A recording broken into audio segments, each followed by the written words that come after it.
Welcome to Couch Time. Last segment, we discussed love in the realm of relationships. We observed love through the stages from birth all the way through marriage. And we even had the opportunity to reminisce about our love stories. If you missed it, jump on board this week as we discuss real issues for real people. Now that we have looked at love and relationships, do you really think you know what love is? Well, it seems to be the million-dollar question of the day. Today, we will discuss love classifications. Oh, didn't you know that love can be divided into categories? Be sure to join us on the couch. I'm Sonja Lowe, the Embrace Coach, and this is Delia Cortez, my beautiful co-host. When I think of love, I immediately think of the love of my husband, the love of my children, and the fact that I love chocolate. And cheeseburgers. Yes, but the truth is that each of these types of love is completely different from the other. We have some great information that I'm sure you'll want to write down, so grab a pen and paper. I have several scholars, that break love down into 3 categories. Others who break it down into 5. But did you know that the ancient Greeks divided love into 8 different categories?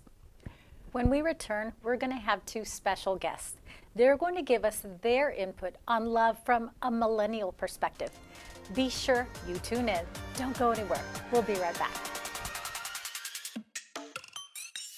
If you would like to be a guest or advertise your business on Couch Time with Sonja, I would love to hear from you. Email me. Visit couchtimewithsonya.com. We have all heard so many myths about millennials, and usually when we hear them, they're negative. But today, we have 2 special guests. We have Mr. Tony Holmes and Mrs. Crystal Holmes with us, who are married millennials, and they are about to dispel some of those myths and share some awesome insight with us today. Welcome, Crystal and Tony. I'm so glad you're here, and I'm glad I had the opportunity to meet you. I've met you, Crystal, but Tony, I get to know you a little bit today. Yes, thank you for having us. Yes, thank you. We're really excited to share. It's going to be good. I know. It's going to be so good. I know. I'm excited. Well, as I said, I haven't had an opportunity to know you, and I just know you just a little bit. But we want the audience to know you. So tell us a little bit about your love story. Okay. Okay. So, you go first. You start it off. Right, so then you can come in and correct me, right? So Crystal and I met at Stephen F. Austin. I was a senior, and she was what she would call a sophomore, but it was her first year, okay? But she said she was a sophomore. I took dual credit, so technically I was a sophomore. That's right, exactly right. That's exactly right. So we met at that time, and when I first saw Crystal, I used to work at the student center, and I was sitting at the desk, and I would see everybody that came into the building, and so saw Crystal walk by. She had a little black tights on, and she had her backpack on. She was looking straight forward, and I was like, "Who is that?" And she didn't pay any attention to me, which was like exactly a good sign. You're exactly a good right. thing. So we met through a mutual friend, and then we just kind of, we actually worked on a video project together for my fraternity. She helped me out, and I was getting help, but I was also kind of trying to move in. Right. You're right. And I was being serious because, that's my forte. It's like I went in for radio TV, so it's like we had, I was like, oh, this is a good opportunity. I can practice some of my skills and all of that. And so when he asked me, I was like, oh, yeah, that's no problem. We can meet at the library. Yeah. And She was she had me in the library quite often. But we met then, and what's funny is we kind of, she wants to do a keepsake of this, but we used to, Facebook had just came out around shortly after that, and so we have our Facebook messages. That's where we first started. Kind of, I was in the DMs. That's cute. But real quick sidebar, and I will say this because it's like I was in a relationship at that time, but Tony was very respectful of that. He knew that, but he didn't overstep or anything. Like everywhere that we met, it was like public. Like even if if you were messaging, it wasn't anything like you were trying to like take me out on a date or try to overstep or Right. anything. Like he was very respectful of that. And you know, it's like if you're in a relationship and some guy's coming up to you trying to be your friend, they're really not trying to be your Right. friend, you know. Right. So, but he truly, genuinely was just like, you know, I need help with something, and like when my friend then, you know, when she introduced us, it was like, oh, okay, you know, hi, nice to meet you, and that was kind of it. And I still just kept going, walking by. I think it was but- 6 months or something like that between when we met until when we actually started to hang out a lot more. We was like, oh, you're in a relationship? Cool, I'm doing my thing. You know, Right. well, nice to meet you, and we'll see what happens. But yeah, that was kind of the beginning of our love story. And That's then beautiful. from True there, respect. moved on. Yeah. True respect. So there was a spark, but you respected that she was in a relationship. Oh, there was a spark. But I was like, look, if it's for me, it'll be there. And I had been praying for a girlfriend, now a wife, and so I just took my time. There was no reason to rush anything that now is forever. So. That's beautiful. That is so Yes. beautiful. So now we know how it started. I know there's so much more to that Yes, story. it is. So come on, we want to hear the wanna rest hear of some it. more? Okay. Okay, Crystal, now you tell Okay, us. so I guess, okay, this is funny because, so after my relationship had ended, I still, you know, was like, I didn't want to rush into anything. We still were cordial. We talked. We didn't go out anywhere, anything like that. But then it was, like you said, like about 5 or 6 months or so. Then it was like, we went to our first date. It wasn't like a date, but it was just like, hey, you want to go to lunch? He was getting off his shift, and I was just coming by. I was meeting him there. He's like, you want to go to Quiznos? I And knew you it's was gonna like, say Quiznos. yeah. So I was like, oh, yeah, sure. So me, I'm like, I'm going to buy my food. You know, it's like, because this isn't a date. And, you know, and just me being myself. And Very so, independent. yes, I was like, you know, okay, yeah, we can go. It's like, what was that? We weren't even dressed up any type of way. It's just like, let's just go eat. So we did that. And so then from there, you know, we just continue to talk. We work out a lot. We are very athletic, and we still do work out and things. So there was a park over on, like around our campus, and we would go there on Saturday mornings and just go run. Like, it was just casual stuff that we would do. Nothing like intimate, if that's nothing intimate. But it just kind of started from there. Like I said, continuing to grow our friendship. And then after that, you still, like, I think you asked. Well, we just really took our time, and we Yeah. really were trying to be friends first, and I think that's what's helped us to this point. We are really best friends. I mean, seriously, and so once we started dating, and I left college. Well, I actually stayed for a job for about less than a year out there in Stephen F. Austin, and then I moved back to Houston, and Crystal was still in college, so we had a bit of a long distance relationship for a little while, and so it didn't really hinder us or anything, but it was exciting. I know at one point she was talking about moving to Tyler to take on a job after college, so we were like, And I was like, you very about to do it? Yeah. Now, were you here in Houston I at was the here time? in Houston. Got it. Yeah. Okay. Yeah. So Houston, Nacogdoches, but you were considering Right. Tyler. Yes, because so before I graduated, we did internship, and so I interned out in Lufkin at KTRE 9, and so there was one of the producers, like the sister station is in Tyler, so they had an opening for like a production, like a production assistant, and so I was like, oh, okay, let me go see what it's about. I literally went up there, stayed the night. I had a hotel and everything, and I went for the interview, got my mind free, like I was very serious, And I was just praying. telling him, I was like, you know, this might be an opportunity, because I got a call back, so, you know, I was like, okay, this might be something that happens, and I was letting him know, and so, but I mean, I didn't get the job. I never It's all right. discouraged her though. No, It he was didn't. Always He didn't. encouraging. But when she moved back to Houston, one of my fraternity brothers worked at 97.9 and 102, and so with Radio 1, and he was a director there. And so she moved back to Houston, and we helped get her a job as soon as she got back Awesome. in her field. So that was Yeah. nothing but God. Yes. Yes, it was. Yeah, so that happened right when she got back to Houston. You were trying to keep her here. I was doing everything Yes. I could. Everything, all the strings were being pulled. Yes. Very smart. Very smart, man. Yes, very much so. Anything else you want to share? Yeah, well, speaking of that, I was gonna say something too because, well, That's after okay. we started dating and we both were in Houston and we got engaged, Crystal had a leap of faith during our engagement. Oh, yes. Oh, now we want to hear this. Yes. Oh, yes. Oh, gosh. Okay, you want me to? Yeah. Okay, so, of course, like you said, it's like I was working at the radio station.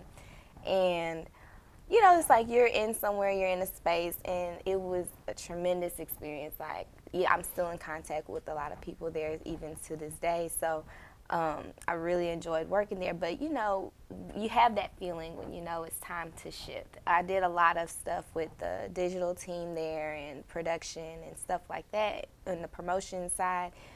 But I was like, okay, if I can do like my video skills and my editing and stuff and get the reviews, because I helped along with a web series that they did for Magic, and it was just like the feedback was, you know, amazing. And I'm like, you know, nobody knows who the person is that's creating it, but you know, I knew. I was like, okay. I was like, I have something here. Like, you know, what if I just started my own and started my own business and just, you know, really stepped out. I prayed and I fasted, like, and you actually fasted with me during that time. And when I tell you, we had like this closet that has like stuff in it. In the morning when I would go to work, I would go in that closet and I would just pray. I'm like, God, you know, where do you want me? I was like, I need you to speak. I need you to move. Because I know we just got engaged, but I was like, I just don't feel right.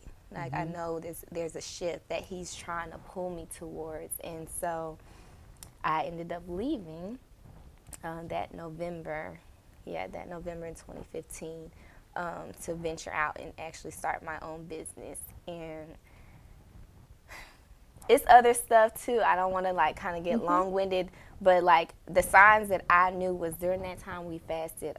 I was looking, you know, trying to get equipment and things because I was like, I need a camera, I need lights, I need all this stuff that, you know, we need to operate. And at the studio where I'm at, they do auctions, and so I literally, like I said, I was praying and fasting. I was like, I needed a mic. I was like, I need a laptop, and I wanted a desktop. They had like 3 MacBook desktops, and I was like, God, it's like if you can just let me. It was a lottery. It's like it's literally a drawing, first come, first serve. I said, if I can just get those things, like I can be good. And I literally was the 3rd person drawn. Wow. And I got every single thing. I called my dad. I was crying, and like he was like, "What's wrong? Where you at?" Like, you know, he thought something was wrong with me. I'm like, "No, I'm happy. Like God gave me this." Like, I get very emotional about it. Like even to this day, because if I hadn't had that, I knew it was like confirmation that it's time for you to move. Your season has ended, and so that's what I did. That's what I did, and you know, he stayed with me. Through that, I mean, we were engaged, but not that you were going anywhere. But just, you know, he was there with me through it because, and it was funny because even after that, I got 2 opportunities like to work with weddings, and so you know, and just from there, it just continued to grow, and I'm still doing it to this day. But yeah, that was definitely a step in the middle of our engagement season. In the middle of our engagement, yeah. I think that's actually beautiful because that also dispels one of the myths that we hear is that not loyal. And I choose to differ. Yeah. I see loyalty. You were so loyal to her, committed to her, and you were engaged, but you knew her heart, her desires, her passions, and you supported. And that's beautiful, and I commend you. Thank you. I commend you. Absolutely. Yeah, I wouldn't have it any other way. I already knew. I always knew she was gonna run her own business eventually. We had talked about it, but we just were wondering when the right time would hit. No, I get I'm thinking. I emotional. thought we had it right here. Right over there. Happy tears. Yes. Yes. Yeah, but and here she is doing great, amazing work. I would have been crazy not to support her during that time. So. Awesome. Again, Awesome. I love the example that you set that is contrary to what we hear. Yes. And that's the love and the loyalty and Yes. the dedication to one another that as millennials you are showing others. Yes. That, you know, it's not what you're seeing on TV. Come on. But this is That's it. real. This Oh, is yeah. real and it's wonderful. It's lovely. Thank you. So traditionally you asked her to marry you or did you ask him? Oh, Oh he yeah, did I had to do the whole He whole did that. situation. Me and her dad My have a great dad, relationship. Look, and that Got was it. one. I'm sorry, I didn't mean to cut you No. off, but I told him. I said, my dad. I was like, you have to ask him. Like I was like, because you know, like you said, it's like things are different. Things have changed, but it's like I grew up traditionally, and like that's what I was taught in the home, and even like with my dad, like saying that even still, like he didn't have to tell me like make sure Tony, like he didn't say any of that. It was kind of like he knew I knew, and I understood, and I respect him, right. for the man that he is, and of course as my father, and. And it's like I knew he took a liking to Tony because it's just like, oh my gosh, like he asked about him. When he asked about him, I was like, oh. And you like, knew, so, right? Yes. Okay, so this is okay. Like he's okay with him. Like that's really good. And but yeah, so I didn't even know he did. So you go ahead and finish. Okay, so yeah, me and her dad, we worked not that far from each other, so we built a relationship to go to lunch once a month, and I think that's probably important for a lot of guys my age to think about building a relationship with the father of the woman that you're dating, not to be vain or not for a reason that's not appropriate, but just to get to know the person that raised her if you have that opportunity. And so we built a relationship, and we would go to lunch and just talk. I mean, not even, honestly, we still do. We just did it last week. And we don't talk about Crystal as much as you think. We actually just talk man to man and just talk about life and family and then, just being men in general. And during one of the meetups, I asked him for her hand in marriage, and he said yes. And I proposed March 22nd. Yes, March 22nd. Look at Wow, that. look at you. Yes, That's another good good. sign. You did good. Okay, you get the date. Look. That's really good because with my husband and I get the date wrong all the time. You So gotta the fact- set reminders in your calendar. I mix up March and May. Oh, So yeah. I always get the day right. Yeah. Yeah. And that day was actually the day I launched my business too. Yeah. So it was. So what a great day Yeah, for it you. was a wonderful, A whirlwind of wonderful emotions. day. Oh yeah. She literally video was and asking me, "What are you everything. doing?" as I was getting on one knee. Oh, So yeah, but she had no idea. I She, had no idea. along with telling me how she wanted me to talk to her dad about asking her for marriage, she also laid out to me how she would want to be proposed to. Also, so she's very Got it. detailed. I want my family there. I want camp. So Yeah. Awesome. got I you. want the and he most listened. Good husband. Yes. He remembered all of it. And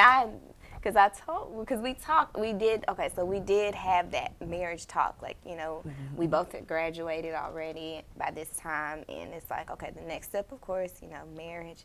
And like the year, I was like, okay, well, we need to do it sooner than later. So we knew 2016 was the year. So then in my mind, I'm like, so he has to propose between this time She and had a whole August. Like timeline. I had a whole timeline She had the of when he timeline. was going to And do it it. was I was off. like, he can't ask no later in August because we got a plan. And I'm just like, I was really Detail yeah, oriented. I was very much. It still is. Yeah, still is.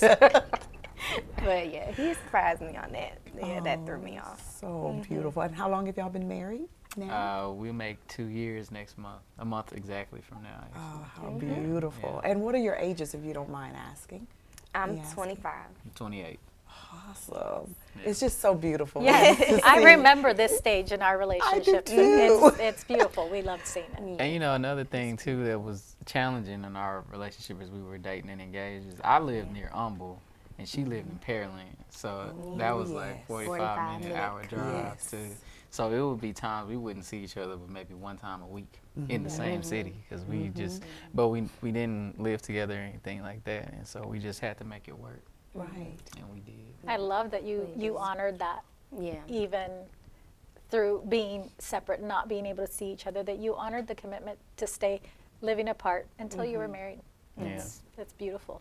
And I will say, like, and just what you're saying, Delia, is like when we came together and moved in, it's like people would say to me prior to, it's like, you're not living together, like y'all aren't gonna know each other and what's happening and things like that. And I'm like, we'll figure it out, like it'll work, you know, like it'll make itself come together. Like, and at times I will admit I was kind of nervous because, you know, you hear that, but it's like you don't know that person in their life or what they're going through, but it's like you have to realize who you're with.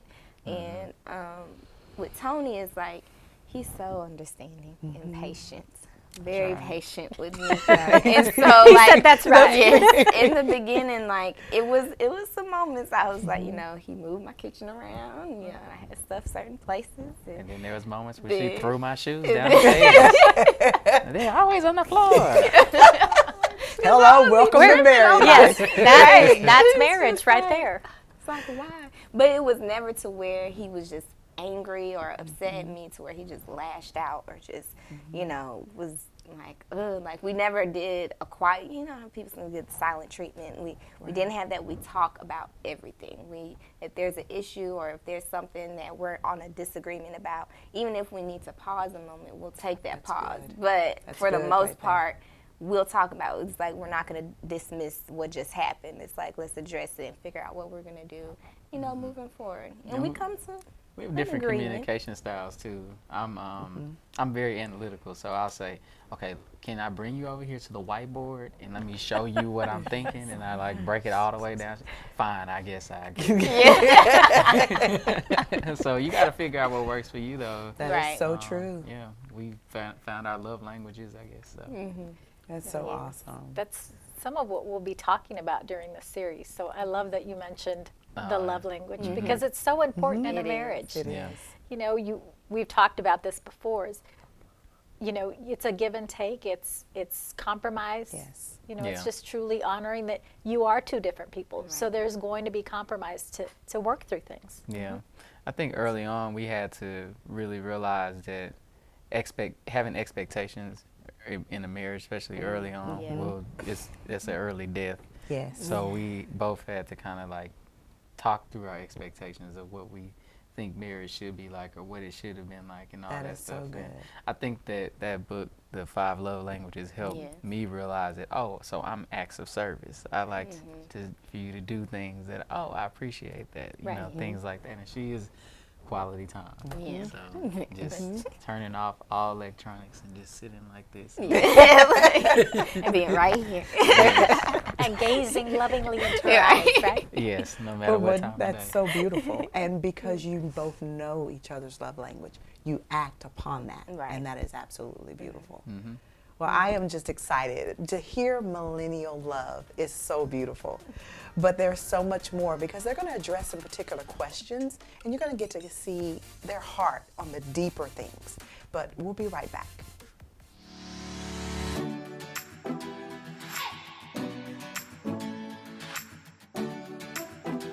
Connect with fellow millennials, creatives, professionals, and entrepreneurs within the all-new millennial community. Join in and get connected with local events, volunteer opportunities, and mentorship programs with the next generation. For more information, visit themillennialcommunity.com and become a member today. Membership includes access to special events, networking events, and civic engagement opportunities. Check out our online calendar for upcoming event opportunities, such as Millennial Think Tanks, community building events, the new Sea Live experience, and much more. Members will also be invited to join an online membership group, have opportunities to pair with local students in the Houston community for mentorship programs. Follow us on all social media platforms and get connected with the millennial community today.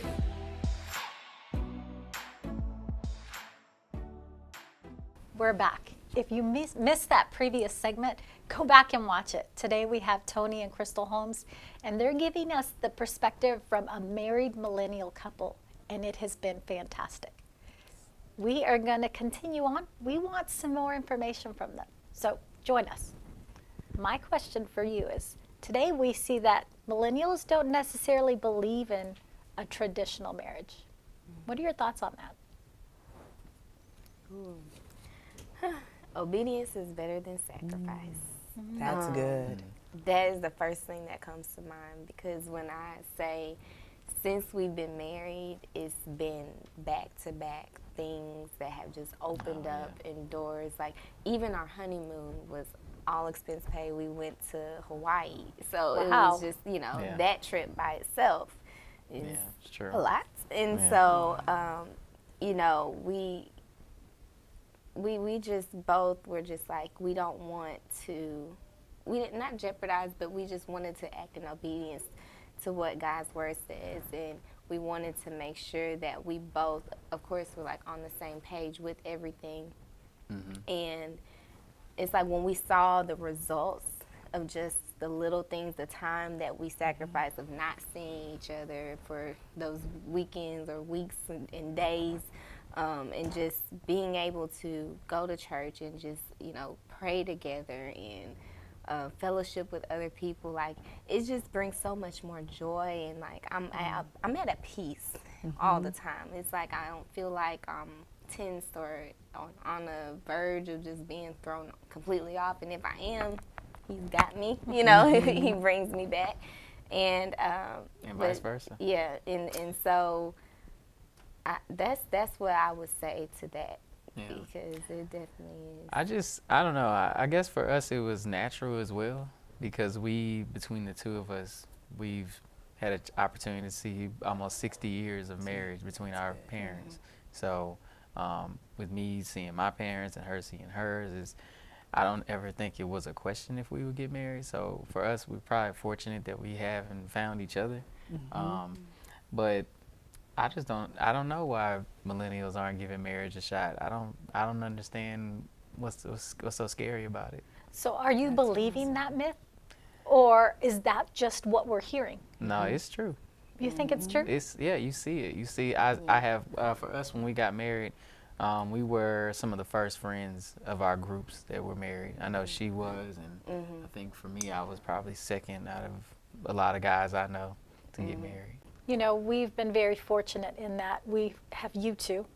In the last few weeks, we have had other millennials. We had Logan Johnson, we had Fred Vernon, we had Jason Felton, all about your age group or very close to it, who are on fire to get things done, to impact their communities in a positive way. I love it. I love that you people like you, like our previous guests, you are dispelling the myths that we're hearing. Yes, you and are. It's lovely. Thank you for being here. I love the opportunity to chat with you and just get your perspective. Yes, Thank you. Thank you for having us. You're welcome. Well, Very we always much. love to leave our audience with words of wisdom. So we'd love for you, the Holmes, to give our audience a nugget, a word of wisdom that you want to leave with them today. Oh, man. What you got?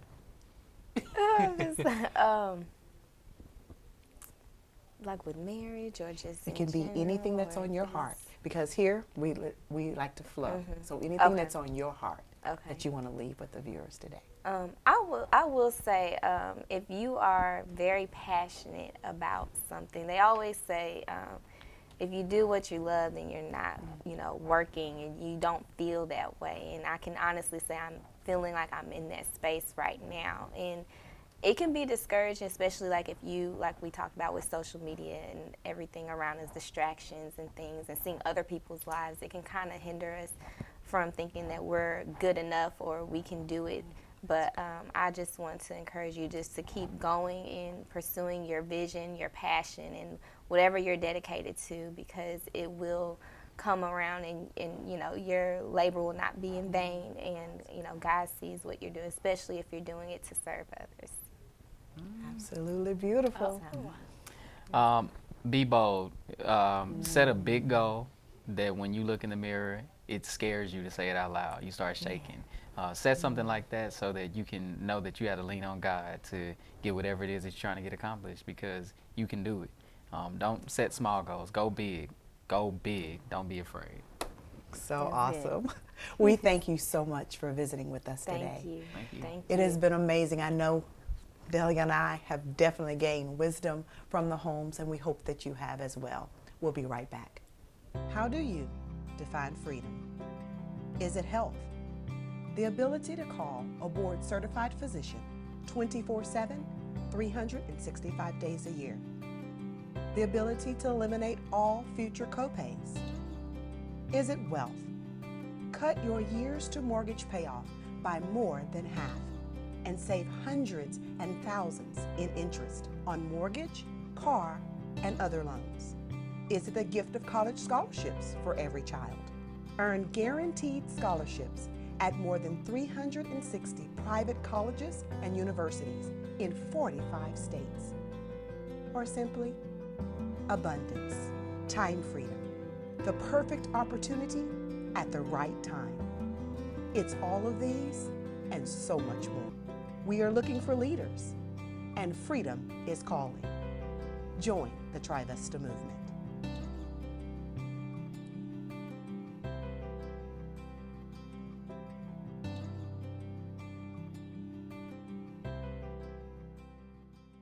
The word eros is derived from the Greek god of love and fertility. This category of love encompasses sexual passion and desire. For many, this is the only form of love or classification that they're familiar with. As you will hear, this is perhaps the worst and most dangerous classification of love. In order to gain a healthy perspective of love, we must be able to truly identify and classify each and every one of your love relationships. Yes, each and every one. Now that you have a short definition of eros in mind, begin to list the persons in your lifetime who have fallen into this category. This information is simply for you. It's for you to grow and learn. You don't need to share it with anybody. Remember that pen and paper she told you to grab before the break? It's time to put it to use. Now, talking about eros, did you know that even the Greeks considered this form of love as dangerous and even frightening? In their minds, this form of love involved a certain loss of control. And as we know, in order to make sound decisions, present ourselves with knowledge, and be the best person we can be, we must always exercise self-control. When we have no control of ourselves, bad things happen and mistakes are made. These mistakes cannot be erased or be taken back. Our bodies were made to procreate and to have an inner urge and desire to do so. So we are just like animals with the same instincts, but we have a higher sense of control and reasoning. Now, I'm not saying that eros is a horrible form of love. What I am saying is that eros must be combined with other categories of love in order to not be reckless. In other words, it takes a mature thinker to responsibly accept and overcome challenges associated with eros. When eros is misunderstood, it can easily be misused, abused, creating tragic results, hurting everyone involved, including future generations to come. We've covered a lot of information, so take a look at that.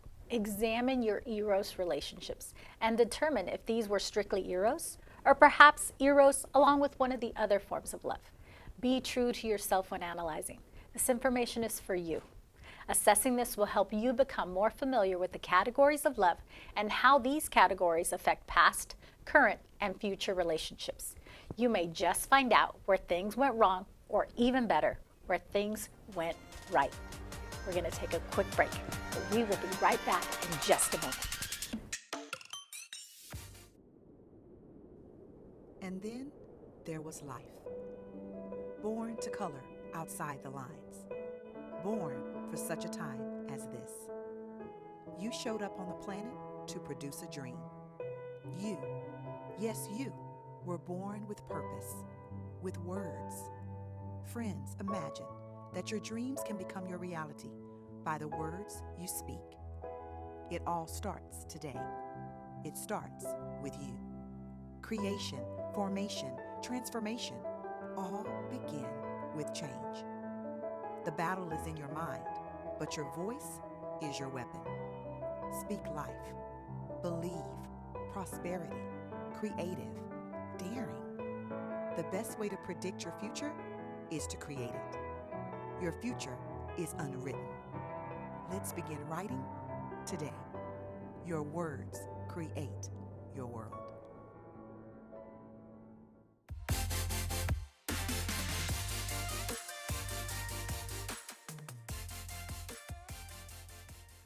before the break, we actually were talking about eros love, which is a little bit heavy. But now we're moving into our next category, category 3, and it is identified as philia, or affectionate love. This is a love of friendship. The Greek civilization valued this category much more than eros because this type of love is considered a love between equals.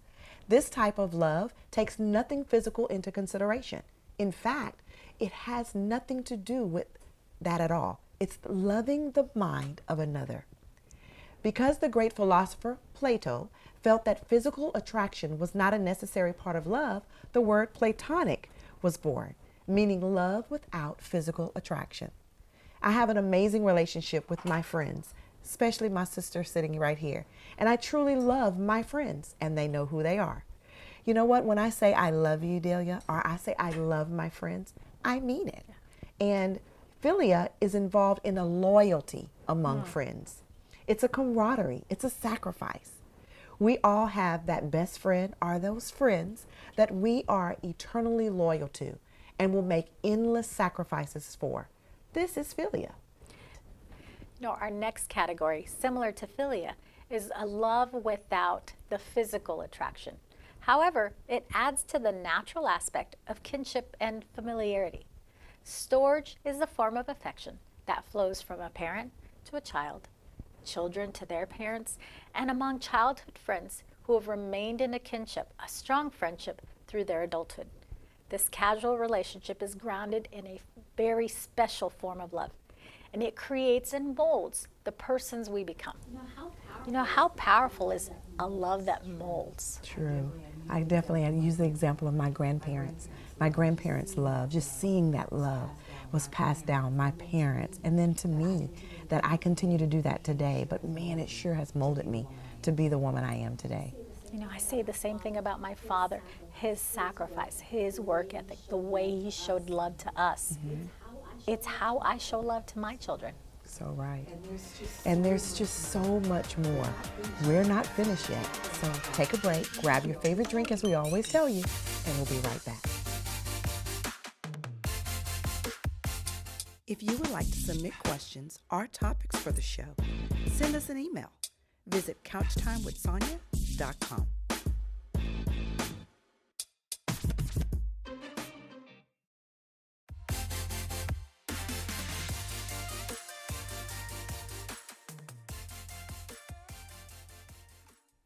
I hope you are learning valuable information today.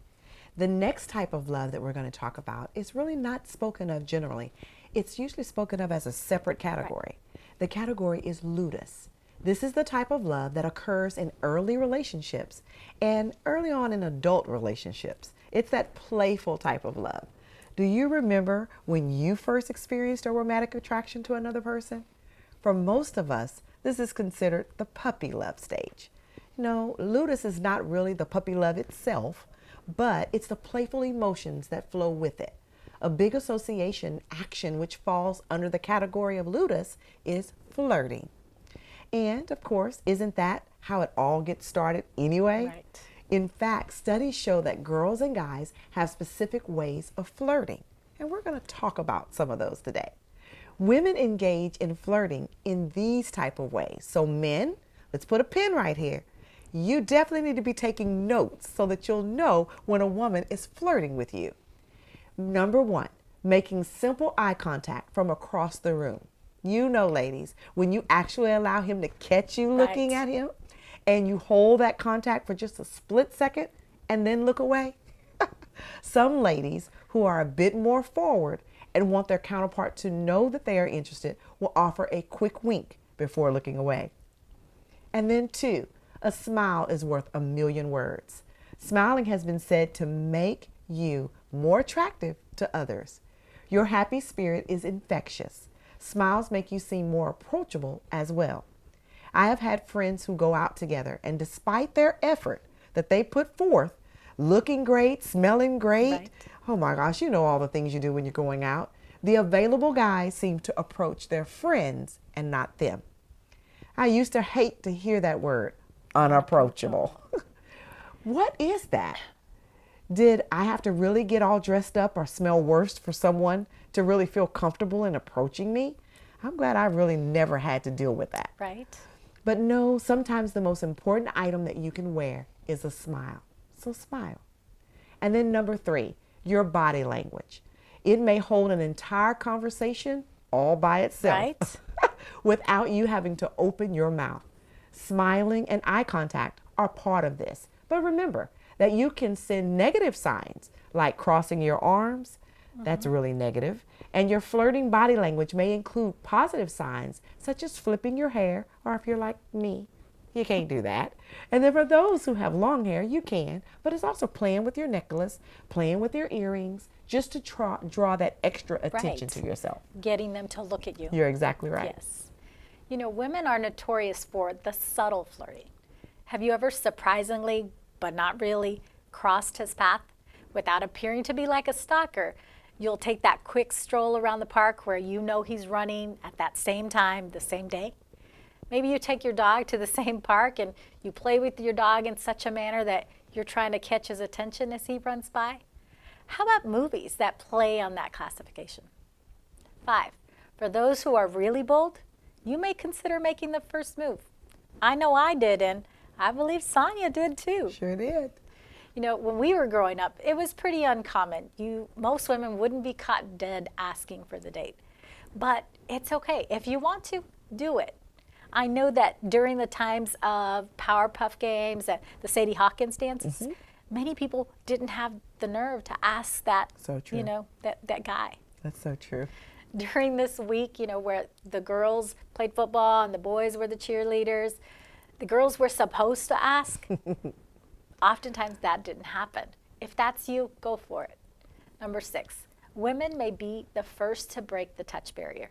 You know, they might straighten a collar, tuck a tag in, or pat the shoulder, something similar. 7, final and a classy way of flirting is to pay him a compliment. Men love compliments. Most of us do. So this is a sign that you're paying attention to him and stroking his ego at the same time. And Delia, I think that may be how we got our husbands. I would have to agree. Now, guys, on the other hand, we have spoken to you about knowing different ways that women flirt. But now we want to give you some tips. First thing, any guy needs before attempting to flirt with any female is the word confidence. No lady is interested in a person who can't even talk to them. So work on that first. It's funny when a guy tries to attempt to talk to you, but yet he has low self-esteem and has no confidence at all. Didn't we recently hear a story like this from one of our friends that's working behind camera? Yes, you're exactly right. And then 2, be sure not to lay it on too thick. Believe me, a woman knows when you are extra in laying it on. Start gradually with a small conversation and keep moving. And then 3, smile. But don't give that look and then look away. No, smile. Make eye contact. Remember, you are the man, right? And 4, engage in conversation. Conversation that's meaningful. Yes. And be sure to ask about her. A woman loves to have an intellectual conversation. When you can appeal to the intellectual mind of a woman, you can get them. Also, have that conversation with them and talk about them, not yourself, because women hate that. Keeping the focus on her lets her know that you care and that you're truly interested. Of course, you can answer questions that she may ask you, but remember, make your answers short and sweet. I think that's the key point there. You don't want to not answer their questions, but you don't want to go on and on that the focus is on them and not her. It's so good. Yes. You know, 5, the one thing girls and guys both love is a good compliment. I can tell you firsthand, I love to receive a good compliment. What person doesn't? Number 6, tell a super corny joke. If she laughs, in spite of the corniness, she likes you. And 7, don't smother her. Make her miss you just a little bit. And 8, most importantly, be her friend. We talked about this before. That's a very important piece. Yes, be it her is. friend. Yes, it is. Friendship. These actions are so important early in a relationship. Remember, they're important, so focus on them. However, did you know that these actions are also key to relationship maintenance? Yes. Not just getting them, but maintenance. Have you ever heard that in a marriage you should date forever? Playfulness is, man, it's oftentimes lost in long-term relationships, but it is so important to keep your romance alive and exciting. Delia and I have been married, both of us, over 25 years. I'll definitely tell you, we have definitely made a point to be intentional in dating our men and flirting, I would say as well. Yes. But I was going to say, but flirt with your man, come on, not someone else's. Flirt with your husband. put a pin there. Yes. That's a drop mic moment.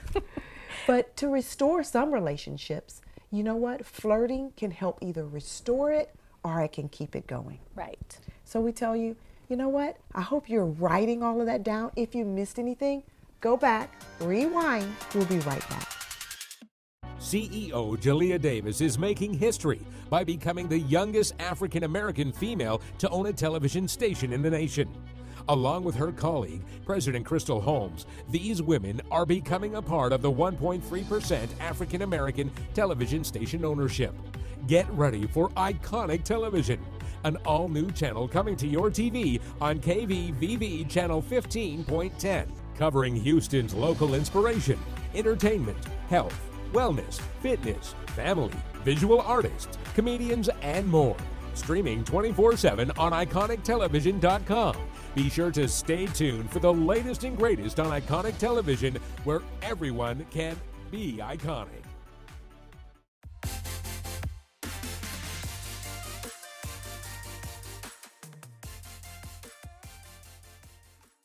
Before break, we covered 5 segments or categories of love.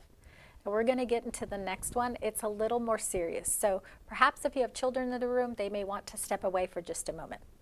You know, the next type of love, it's scary and unhealthy, but it exists. So we need to talk about it. Mania is a type of love that leads to obsessiveness. This occurs when there's an unhealthy imbalance between ludus and eros. Mania offers reinforcement to its possessor of their own self-esteem. People who possess mania often have low self-esteem, and they find their own self-worth in their partner. These people generally become possessive and jealous. They are codependent. Yeah. The term codependent is used, loosely, but it's used to describe the person who possesses the mania category of love depends on this love for survival. And if you're anyone that you know are you who possess this type of love, you should, perform what we call a self-analysis with or without counseling and begin a road to recovery. I'm not saying that you should leave your spouse or your partner, but make every effort to identify these behaviors and make a change. Persons in this type of relationship where mania is present oftentimes deal with depression, anxiety. If allowed to roll out of control, disaster is likely to occur. Yeah. The long-term effects on children in this type of home can be debilitating and negatively affect their future relationships. It causes a spiral through generations. These relationships, in their worst case, may lead to suicide, homicide, spousal abuse, and other related issues. Yes, according to livestrong.com, some of the signs of this type of relationship include, and I want you to remember these: disrespect is 1, 2 is jealousy, 3 is manipulation, 4 is being controlled, and 5 is out of control or short temper. Pay attention. It's been reported that approximately half of the women murdered are murdered by their spouse or their boyfriends, and that 12% of these are directly related to jealousy. Those statistics are atrocious. But if you're in a relationship like that, what we want you to know is we want to give you the tool, the National Domestic Violence Hotline. The hotline.org is where we want you to go. And there's a phone number I want to give you as well. And it's 1-800-799-SAFE. 1-800-799-SAFE. If you missed it, don't worry, it's on the screen. And we want you to go get help. And if you can't do that, you know what? Email us at info@couchtimewithsonya.com. We want to hear from you. You know, we know that this is a serious situation. I myself was in an abusive situation, and it's scary. It's scary to be in it, and it's scary to try to leave it. But you can find your strength, and you can find avenues, either emailing us or through the number we provided, to get yourself safely out of that situation. Yes. And you know what? After all of that, we want to continue on. Man, that's a heavy topic. Just know that we treat it serious. But there's also 7, which is pragma. And pragma, I have to honestly say, after that heavy moment, is actually one of my favorite. One of the movies that I love of all time is called The Notebook. Have you ever seen that? I've never seen it. Gosh, if you haven't, you've got to go see that movie. And you too, because the quick synopsis that I would say is it is something of a excellent depiction of timeless love. Pragma is what I call enduring love. Simple, it's timeless. And I truly believe that, you know what, you have timeless love, and I do as well. You know, I say that timeless love is a good example in my grandparents. They spent a lifetime together, and they passed within months of each other. Like it seemed that they couldn't live without one another. They had spent so much time together that they couldn't do it apart. They didn't want to, probably. Right, right. Wow. You know, pragma is the type of love that young brides think of on their wedding day. It's that growing old together, hand in hand, matching rocking chairs. You know, it's the beautiful love story of Hollywood, a harmony formed over time. Pragma is generally found in couples who have been together for many years. You know, pragma is also found in lasting friendships that have endured through the years and you go into your adulthood. For those of you who are writing your list out there, you should count yourself blessed if you can truly say that you are in a relationship which displays this category of love. That's the thing. This is the type of love that is not easily found. So true. And you know what? Pragma takes an ongoing effort on both parties. This love demonstrates compromise, selflessness, patience, endurance, tolerance, and an unconscious effort. I mean, an unconscious effort means that this relationship kind of just flows. In the years of our grandparents, and this type of love was really evident back then. Can you remember that? Yes. It was just so evident, and it was part of just daily life. You know, now as divorce and separation and the acceptance of each has become more popular, we see less and less of this in the aspect of marriage, and it's really sad. Right. When related to friendships, admittedly, we may see more relationships displaying pragma than marriages. However, life has become defined by our life. Our society has become so busy with worrying about life, you know, preparing for life, living life, that so many of our lasting friendships, they suffer. And as we get older, we lose them. As in a marriage, a diligent effort is required on both parties to form this type of friendship. So true. And you think about as we're living our life now, it is a give and take. Yes. And we both have to do that in our marriages. But you know what? I always say, we learned from one of our bishops is that 2 forgiving people. That's what we have to do. Marriage is 2 forgiving people. Yes. I think that goes into the friendship, the pragma friendships. You know, you will do life together, and that's the good, the bad, and the ugly. You're exactly right. That was a good point. But right now, I want you to take a hard thought. Just think hard about the special relationships around you right now. These can be the relationships of your parents, your grandparents, your neighbors, your church members, friends alike. Can you identify one relationship displaying pragma among them? If so, truly count yourself as blessed. Now, I want you to also identify those traits in that relationship which make you feel like you qualify them to that rising level of pragma. Yes. For those of you who cannot identify anyone to your personal knowledge, then I want you to write down 10 traits which you believe make a relationship rise to this level of pragma. Now, is there anyone on your list that you feel you have the desire, the sincere desire to form this type of relationship with? If so, the first thing you have to do is tell them. Explain to them what this type of relationship is, what it entails, and determine if they want the same type of relationship. If so, begin trying until it becomes natural. Ask them to do the same. If you don't have anyone currently in your life to work on this type of relationship with, then simply keep your eyes open. You know, don't put your blinders on. You never know when this person will cross your path. So true. And you don't want to miss the opportunity when it comes. No. So I want you to make sure this week you visit our social media page at couchtimewithsonya.com on Facebook and on Instagram, Couch Time with Sonja, on both, because we want you to interact with us on our conversations this week. But also, we want to know if any one of you know someone and you have experienced any of the loves that we've talked about. We want you to let us know, because we'd love to know if someone made a difference in your life. And you never know, you might get spotlighted on the show. Right. Now, our next segment is the classification. It's, a review of one of our other ones, and that's self-love.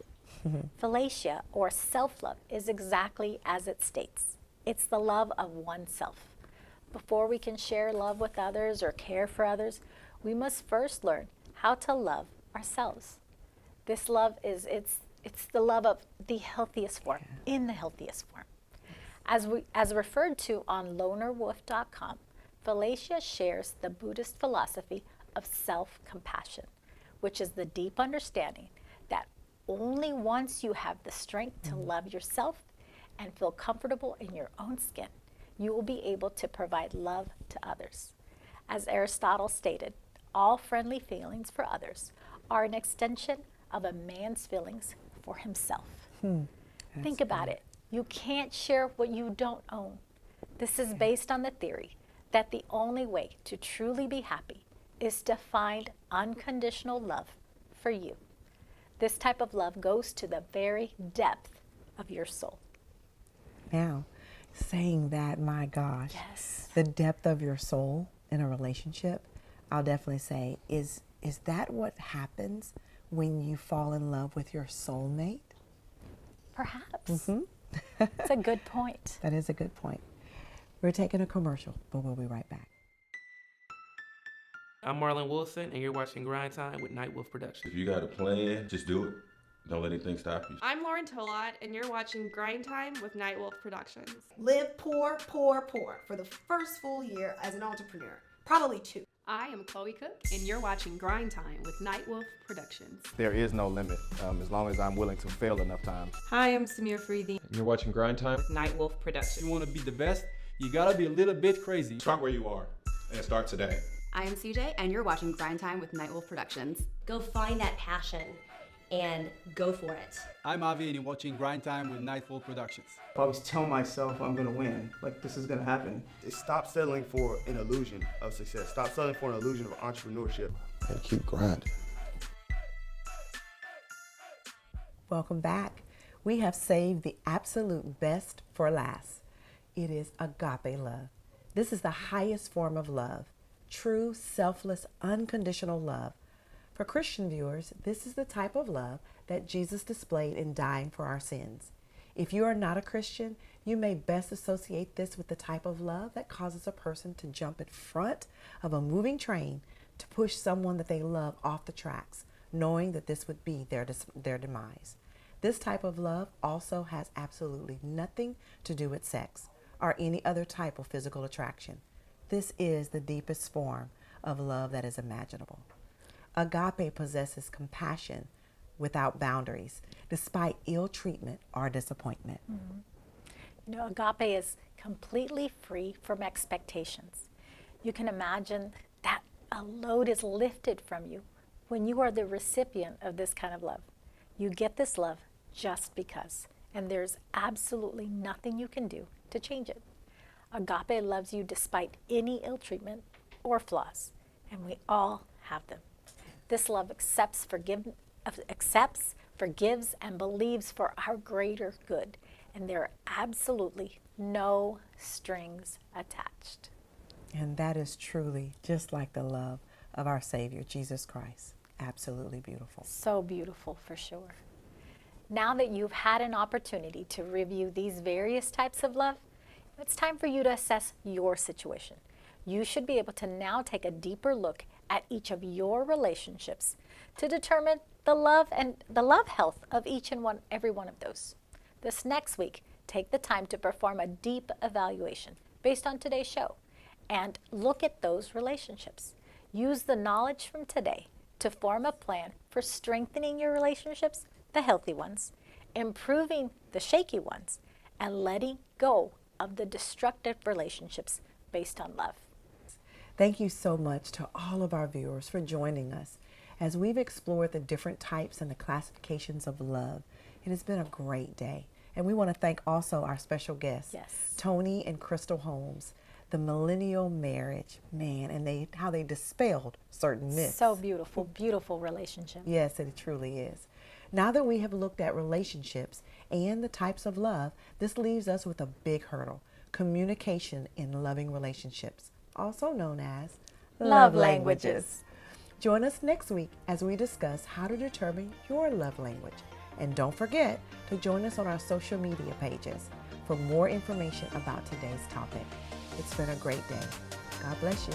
See you next week.